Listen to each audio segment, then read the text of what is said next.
Before we dive right in, though, you need to be aware that there are some downsides and risks involved with smoothies.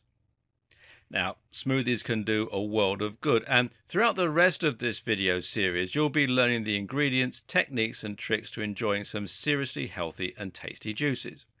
But unfortunately, as with any health trend, there are also those on the web who are pushing false information and generally causing harm to the good name of smoothies. The first thing to be aware of is the idea of juice fasting. Here, people will use smoothies as a meal replacement and will only survive on juice for a period of days or weeks. They claim this is a great way to detox the body and remove toxins, amongst other things, as well as being a good way to jumpstart your fat loss. Now, this is not a good idea. As far as detoxing goes, what's important to keep in mind is that this is another arbitrary term that doesn't really have any meaning. There is no scientific proof that we need to detox in any way or that we have a build-up of toxins. The truth is our body has its own system of detoxification, and this works just fine without our help. Your body will have no difficulty in removing toxins over time, and they're not likely to build up or increase in number anyway. In one study, researchers asked the makers of detoxing hair products to name some of the toxins that their shampoos and conditioners could combat. They found that the manufacturer could give no good explanation. We like the notion of detoxing because it seems to make intuitive sense, but in reality, this is actually just a waste of time. And what you also need to be aware of is the high sugar content found in smoothies. Now, sugar is not always a bad thing, and over the course of this video series, you'll learn to mitigate the sugar found in your smoothies. However, when you remove the food from your diet, you remove the buffer to protect you from the sugar and the acidity in your smoothies. This can result in some serious damage to your health, and a diet consisting purely of smoothies is likely to damage the stomach lining and, more importantly, the teeth. I actually know someone who tried a smoothie fast, despite my protestations, and they ended up eroding all of the enamel from their teeth. They had to go to the dentist and lost 2 teeth after just 1 week, so think long and hard before you jump on board any juice fasts or other trends. The last thing to think about is whether or not a diet is sustainable.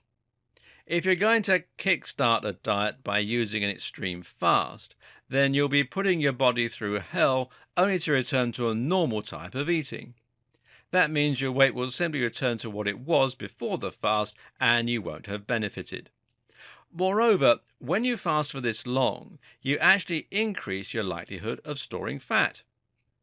Numerous processes in the body ensure this, but one key example is that your body will produce a lot of cortisol as a response to low blood sugar.